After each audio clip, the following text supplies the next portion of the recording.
So why do we want to wood fire our ceramics? Growing up in a suburban area of Novo Mesto town, I recall hearing chopping and sawing of wood before each winter.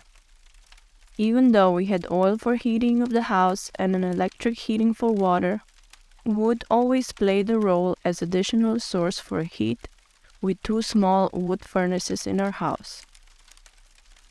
Our family owned a forest, so wood was around.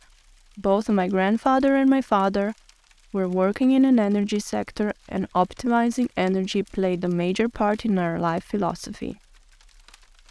I was only allowed to stack wood though, never chop it. Today I have my own chainsaw, axes, and wood is still a part of my life. For firing pottery, I own 2 electric kilns, where just with the push of a button, ceramics is fired to high temperatures. So why do I want a wood-firing kiln that is labor-intensive, slower, and demand much more knowledge and effort to do it? I will try to explain it. Wood-fired pottery tradition is a combination of many influences, including prehistoric local traditions, native Slovenian traditional kilns, and also Oriental influences from the East with its own kind of beauty. In the past, wood used to be merely utilitarian, the only fuel source that reaches temperature high enough to make ceramics durable. Later on, it was also a cheap choice of source. Today, wood firing to a modern potter can present beauty of ancient and eclectic philosophy. Slovenian traditional kilns were built for low-temperature earthenware. After the war, we also lost a lot of craft and knowledge of it, since the new modern ways of making represented everything made industrially. And that is the mindset that still echoes today.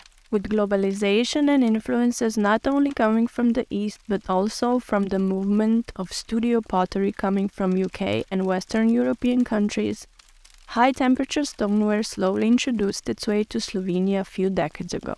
Today, high-temperature wood firing is not considered traditional or the easiest possible, but is as a tool to achieve surfaces and colors as an expression of art. It is about the flame and ash leaving a trace of their travels on a surface of the clay that cannot be achieved any other way. Fire becomes the painter with its heat dimensions.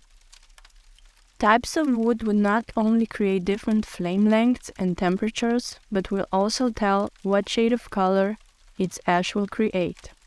Length and technique of the firing will have the effect for different outcomes too.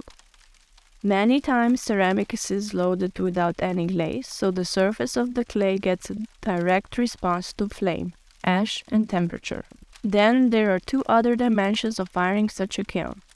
First has to do with people and their teamwork, and the second is the magic of the fire itself that brings the collaborative teamwork to a dimension of a ritual. Kilns are often designed to be less efficient rather than more. We especially chose a type and style of a kiln that will be optimally insulated and will create the least smoke pollution. In the book Japanese Wood-Fired Ceramics, Mark Lancet writes, "Why, in the face of modern convenience, are ceramic artists internationally choosing to wood fire? Only beauty offers an acceptable explanation. It's not, 'Oh, that's lovely,' casually noted beauty. It must be an extraordinary beauty, a heart-achingly arresting beauty, a beauty of epic proportions, a beauty worth working for, a beauty only achievable by way of wood firing. It can be no less.